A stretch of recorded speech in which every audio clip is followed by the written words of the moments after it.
ప్రతి క్షణం సమాజం కోసం మీ మిత్ర న్యూస్. బీఆర్ఎస్ పార్టీ నుండి జిల్లా పరిషత్ చైర్పర్సన్గా పదవి అనుభవించి నేడు ప్రభుత్వం మారగానే పార్టీకి వెన్నుపోటు పొడవడం ఏంటని జిల్లా పరిషత్ చైర్మన్ స్వర్ణ సుధాకర్ రెడ్డిని ప్రశ్నించారు. శుక్రవారం మహబూబ్ నగర్ పట్టణంలోని జిల్లా పరిషత్ సర్వసభ్య సమావేశాలు నిర్వహించారు. ఈ కార్యక్రమంలో చైర్పర్సన్ కాంగ్రెస్ పార్టీలో చేరినందుకు నిరసనగా బీఆర్ఎస్ జెడ్పీటీసీలు బైకాట్ చేశారు. అనంతరం సభలో కొద్దిసేపు గందరగోళ పరిస్థితి నెలకొన్నది. సర్వసభ్య సమావేశంలో జెడ్పీటీసీ సభ్యులు నిరసన వ్యక్తం చేశారు.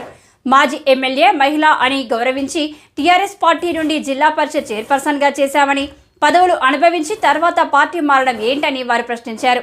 పదవులు అనుభవించాక పార్టీకి వెన్నుపోటు పొడవడం సరైన పద్ధతి కాదని వారు ఆగ్రహం వ్యక్తం చేశారు. పాలకవర్గం ఏదైతుందో దాదాపు 5 సంవత్సరాలు పూర్తిగా వస్తుంది. ఈరోజు చిట్ట చివరి జడ్పీసీ సర్వసభ సమావేశం. ఈరోజు మా గౌరవ జడ్పీటీసీలందరూ కూడా ఈ సమావేశానికి రావడం జరిగింది. ఏదైతే మాతో పాటు ఒక జడ్పీటీసీగా గెలిచినటువంటి స్వర్ణ సుధాకర్ రెడ్డి గారు, మేము 13 మందిని వారికి జడ్పీ చైర్మన్గా అవకాశం ఇచ్చినాం. మరి పార్టీ నిర్ణయం మేరకు, కేసీఆర్ నిర్ణయం మేరకు వారికి జడ్పీగా చైర్మన్గా అవకాశం ఇస్తే వారు టీఆర్ఎస్ ప్రభుత్వం ఓడిపోగానే, కాంగ్రెస్ ప్రభుత్వం అధికారం రాగానే అధికారం ఉన్న పార్టీకి ఎలాంటి పార్టీకి రాజీనామా చేయకుండా, సభ్యులకు తెలియజేయకుండా కాంగ్రెస్ పార్టీలో మారడం జరిగింది. ఆమెకు ప్రజాస్వామ్యంలో ఏదైతే పార్టీ గుర్తింపుకెళ్ళి గెలిచిన వ్యక్తి పార్టీ నిర్ణయాల కోసానికి పనిచేయాలి, ప్రజల కోసానికి పనిచేయాలి. మేము 13 మంది సభ్యులము, మరి ఎలాంటి మాకు సమాచారం ఇవ్వకుండా పార్టీ మారింది. ఈరోజు మరి ఆమె శుద్ధశిస్తిని శంకించి పార్టీకి అన్యాయం చేసింది, మాకందరికీ కూడా అన్యాయం చేసిందంటని చెప్పి ఈరోజు ఆమె అధ్యక్షతన సర్వసభ సమావేశాన్ని మా 13 మంది జడ్పీటీసీలము బైకాట్ చేయడం జరిగింది. ఇప్పటికైనా సరే ప్రజాస్వామ్యంలో పార్టీలకు, సభ్యులకు గౌరవం ఉండాలంటని చెప్పి ఈరోజు ఏదైతే ఉందో మా నిర్ణయం మరి వ్యక్తిగతంగా కాదు, పార్టీ మీద కాదు, వాస్తవంగా ఆమె పార్టీ మారినందుకే ఆమెకు నిరసనగా ఈరోజు జనరల్ బాడీని బైకాట్ చేస్తున్నామని చెప్పి మీడియా ద్వారా తెలియజేస్తున్నాం. తెలంగాణ రాష్ట్ర ప్రజలు కానీ టీఆర్ఎస్ పార్టీ పక్షాన గెలిచినటువంటి జెడ్పీ చైర్మన్ గారు అధికారం పోయిందని, ఆ అధికారంతో పాటు పార్టీ ద్వారా మాకేదో ఇబ్బంది జరిగిందని, ఆత్మాభిమానం అడ్డొచ్చిందని, పదవికి రాజీనామా చేయకుండా, పార్టీ ద్వారా సంక్రమించిన పదవికి రాజీనామా చేయకుండా కాంగ్రెస్ పార్టీలో చేరి ఆమె నాయకత్వంలో ఈరోజు జిల్లా పరిషత్ సర్వసభ సమావేశం జరుపుతున్నారు. కనుక మేము ఇక్కడ ఉన్నటువంటి మిగిలిన 13 మంది జడ్పీటీసీలము, కోఆప్షన్ సభ్యులు అందరం కూడా మూకుమ్మడిగా, నీకు నైతిక అర్హత లేదు, ఒక పార్టీ ద్వారా సంక్రమించినటువంటి పదవి, ఆ కార్యకర్తల కష్టం మీద వచ్చినటువంటి పదవి, ఆ నాయకత్వం ఇచ్చినటువంటి పదవిని మీరు వదులుకోకుండా ఎప్పుడైతే పార్టీ మారినరో మీకు అర్హత లేదనే విషయంలో మేము ఈరోజు అందరం కూడా బైకాట్ చేసి రావడం జరిగింది.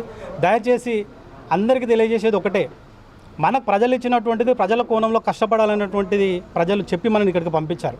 అధికారం కోసమో ఇంకో దానికోసమో కాదు. మనం ప్రతిపక్షంలో ఉన్నా కూడా ఇప్పుడున్నటువంటి ప్రభుత్వం ఏవైతే కాకమ్మకథలు, ఏవైతే గొంతెమ్మ కోరికలు చెప్పి ఎన్ని చిట్టాలు చెప్పిందో, అన్ని రకాల చెప్పి వచ్చిందో దాన్ని నిలదీయడానికి మంచి అవకాశం. దాన్ని దృష్టిలో పెట్టుకొని తప్పనిసరిగా ఏ పార్టీ ద్వారా అయితే వ్యక్తి పదవి పొందుతాడో తప్పనిసరిగా ఆ పార్టీ ద్వారా పార్టీలో ఉండాలి.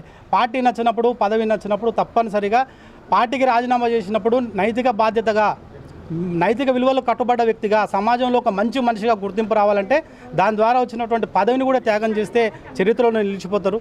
ఇది అందరికీ వర్తిస్తుంది. దయచేసి పార్టీని అధికారం పోగానే ఆ చేప పిల్ల కదా బయట గడ్డ మీద పడితే ఎట్లా తన్నుకుంటుందో ఆ రకంగా తన్నుకోవడం పూర్తిగా హేయం అనిపిస్తుంది ఈ రాజకీయాలు చూస్తుంటే.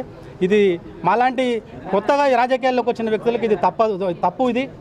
దీన్ని దయచేసి అందరూ కూడా గమనించాలని చెప్పి దయచేస్తూ ఈరోజు ఉన్నటువంటి సమావేశాన్ని మేము బైకాట్ చేసి వచ్చినాం. బయట ముసాపేట జెడ్పీటీసీ, నవాపేట జెడ్పీటీసీ వీళ్ళందరూ కలిసి నా మీద లేనిపోని అభియోగాలు పెట్టారు. దానికి సమాధానం చెప్పాల్సిన బాధ్యత నా మీద ఉంది. నేనేదో పార్టీకి ద్రోహం చేసినట్టుగా, అందరినీ మోసం చేసినట్టుగా నా మీద చాలా చెప్పారు వాళ్ళు. దాన్ని నేను ఈరోజు సమాధానం చెప్పాల్సిన బాధ్యత నా ఉంది కాబట్టి నేను చెప్తున్నా. నిజంగా చెప్పాలంటే ఒక జిల్లా పరిషత్గా నేను పదవి స్వీకారం చేసిన తర్వాత కేవలము మినిస్టర్స్ నిరంజన్ రెడ్డి గారు, శ్రీనివాస్ గౌడ్ గారు, వీళ్ళిద్దరూ, అలాగే మహేశ్వర్ రెడ్డి గారు, నారాయణపేట ఎమ్మెల్యే గారు, వీళ్ళు నాకు అన్ని విధాలా కూడా ఒక జడ్పీ చైర్పర్సన్కి ఇవ్వాల్సిన వాళ్ళు ఆ అభిమానం చూపిస్తూ ఆ రెస్పెక్ట్ ఇచ్చారు. కానీ వేరే వాళ్ళు మాత్రం ఒక జడ్పీ చైర్మన్, ఒక లేడీ జడ్పీ చైర్మన్ ఉంది, ఆమె కనీస గౌరవం ఇవ్వాలి అని కూడా లేకుండా నన్ను పెద్ద ఎవరు పట్టించుకోలేదు. కానీ నన్ను పిలిచి కేసీఆర్ గారు నాకు ఈ పదవి ఇచ్చిన వాళ్ళని ఆయన మీద ఆ గౌరవంతో ఎన్నో అవమానాలు భరించి కూడా నేను జడ్పీ చైర్మన్గా నేను కంటిన్యూ అయ్యాను. అయితే ఇక్కడ ఒక విషయం చెప్పాలి. కేసీఆర్ గారు నేను పార్టీలో జాయిన్ అయిన తర్వాత మక్తల్ క్యాండిడేట్ కరెక్ట్గా లేరు, అందుకని చెప్పి ఆయన్ని మీరు వెళ్ళి గెలిపించాల్సిన బాధ్యత మీ మీద ఉందమ్మా అంటే నేను వెళ్ళి గెలిపించాను. ఆ ప్రేమతో కేసీఆర్ గారు నేను ఊహించకుండానే నన్ను పిలిచి నాకు జడ్పీ చైర్మన్ పదవి ఇచ్చారు. దానికి ఆయనకి ఎప్పటికీ కూడా నేను రుణపడి ఉంటాను. అయితే ఒక్క విషయము, ఎన్నికలు అయిపోయిన తర్వాత అక్కడున్న ఎమ్మెల్యే ఓటమికి నేనే కారణం అనుకుని నా మీద అందరితోటి కూడా కామెంట్ చేపించటము, మీటింగ్లో అవమానం చేయటం, ఇవన్నీ కూడా చేయటం జరిగింది. నేను ఎలక్షన్స్ ముందే చెప్పాను, నా ఫ్యామిలీలో ప్రాబ్లం ఉంది, హెల్త్ ప్రాబ్లం ఉంది. కొన్నాళ్ళు నేను డాక్టర్స్ చెప్పారు కొంచెం జాగ్రత్తగా చూసుకోవాలని, అప్పట్లోనే పనిచేయలేదని చెప్పే నేను ఎలక్షన్స్లో పనిచేసినా కూడా ముందు చేసినట్టు చేయలేకపోయాను. కానీ అదేదో ఆయన ఓడిపోవడానికి నేనే కారణమైనట్టు ఆయన భావించి ఇవన్నీ కూడా చేపిస్తున్నారు. అయితే ఒక్క విషయము, నేను ఏ ఒక్కళ్ళకన్నా ఆయనకి చెయ్యొద్దని నేను ఎప్పుడు చెప్పలేదు. అలా ఎవరన్నా చేపించానంటే దానికి నేను సమాధానం చెప్పుకోగలను. నేను పార్టీకి పనిచేసిన, పార్టీకే ఓటేసాను. కాకపోతే ఒక్క బస్సు నేను అనుకోవటం ఏంటంటే ఫోన్ ట్యాపింగ్ అలవాటు కదా, అలాగే ఉన్న ఫోన్ ట్యాపింగ్ చేపించి నేను ఎవరికైనా చేపించి ఉంటారు, అలాగే నేను ఎవరికైనా చెప్పానేమో చెప్తే అలాగన్నా నాకు రుజువు చేయమనండి, నాకేం అభ్యంతరం లేదు. రెండోది ఏంటంటే నేను ఏ పార్టీలో ఉంటే ఆ పార్టీకి సిన్సియర్గా చేసే అలవాటు నాకుంది. ఎప్పుడైతే అవమానాలు ఎలక్షన్ అయిపోయిన తర్వాత ఆ ఓటమికి నేనే కారణమంటే అవమానాలు చేపించడం మొదలుపెట్టారో, ఎక్కడైతే అనుమానం వచ్చిందో అక్కడ నేను ఉండకూడదన్న ఉద్దేశంతో నేను టీఆర్ఎస్ పార్టీని విడిచిపెట్టాను. కానీ నేను అప్పుడు కూడా ఎవరిని కూడా కామెంట్ చేయలేదు. ఎందుకంటే నాకు కేసీఆర్ గారి మీద, కేటీఆర్ గారు, మా మినిస్టర్స్ మీద నాకు ఎప్పటికీ అభిమానం ఉంది. కానీ లోకల్గా వాళ్ళ చేత చేపించే వాళ్ళ మాటలకి, వాళ్ళ చేష్టలకి నాకు ఇబ్బంది అనిపించిన పార్టీ మారి. అయితే ఇక్కడ నేను ఒకటి అడుగుతున్నా, ఏ పార్టీలో ఉంటే ఆ పార్టీకి నేను పనిచేశాను. అంతేకాని మొన్న ఎమ్మెల్సీకి ఏం చేశారు, అందరి దగ్గర కూడా అన్నీ తీసుకున్నారు. తీరా చూస్తే వేసింది బీఆర్ఎస్ పార్టీ వాళ్ళకి వేసారు. కాంగ్రెస్ పార్టీ నుంచి కావాల్సినవన్నీ తీసుకున్నారు, అంతా చేశారు. కానీ ఓటు వేసింది మాత్రం వాళ్ళ పార్టీకి వేశారు. అదొక్కటే కాదు, మొన్న ఎంపీ ఎలక్షన్స్లో అందరినీ గుండెల మీద చెయ్యేసి చెప్పమనండి. వాళ్ళు ఎమ్మెల్సీ ఎలక్షన్స్లో, ఎంపీ ఎలక్షన్స్లో కూడా ఎంపీ గారి దగ్గర అన్ని విధాలు కూడా ఆయన్ని నమ్మించి ఆయన చుట్టూ ఉండి ఆయనకి ఓటేయకుండా వాళ్ళే స్వయంగా కూడా వాళ్ళ టీంకి చెప్పి బీఆర్ఎస్ వాళ్ళందరూ బీజేపీకి ఓట్లు వేసిన మాట నిజమా కాదా, వాళ్ళ మనస్సాక్షిని అడిగితే తెలుస్తుంది. నేను అటువంటి తప్పుడు పని చేయలేదు. నేను ఎమ్మెల్యేలుగా ఉన్నాను, అలాగే జడ్పీ చైర్పర్సన్గా ఉన్నాను. నేనేమీ పనులు అమ్ముకోలేదు, నేను ఎవ్వరికీ కూడా అన్యాయం చేయలేదు. అందరినీ కూడా ఈక్వల్గా నా పిల్లల్లా చూశాను. వాంటెడ్లీ వాళ్ళు కక్ష సాధింపు చర్యగా ఇంకా చాలామంది పార్టీ మారారు. కానీ ఏ ఒక్క చోట ఇలా జరిగిందా అంటే ఇక్కడ వాళ్ళ సంస్కారం నాకు అర్థమవుతుంది. అంటే ఇంకొకటి ఏంటంటే నన్ను కామెంట్ చేసిన వాళ్ళందరూ వెనకాల వీళ్ళతో చేపించే వాళ్ళందరూ వాళ్ళ పార్టీ మారకుండానే వచ్చారా, వాళ్ళందరూ ఇదే పార్టీలో ఉన్నారా?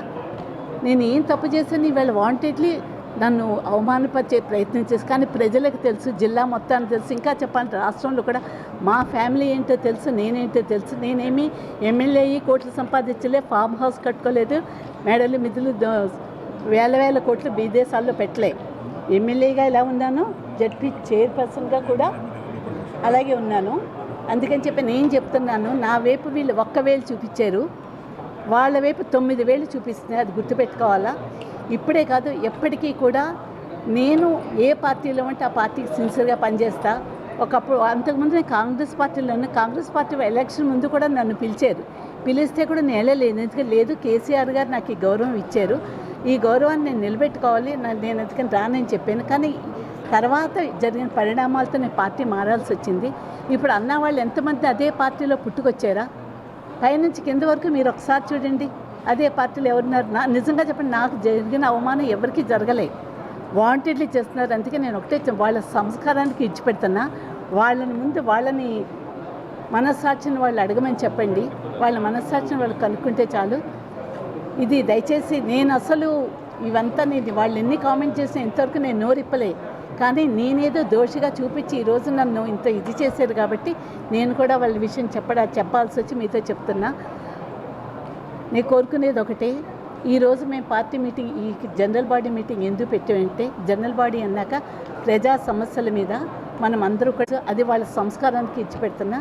మీ అందరికీ కూడా మా అధికారులు కానీ, మా స్టాఫ్ కానీ, పంచాయతీ మన జిల్లా పరిషత్ సభ్యులు కానీ, మా ఎంపీపీలు కానీ, కోఆప్షన్ సభ్యులు కానీ, ఇన్నాళ్ళు అలాగే ఎలక్ట్రానిక్ అండ్ ప్రింట్ మీడియా మా అందరికీ కూడా ఎంతో సహకారం అందించారు.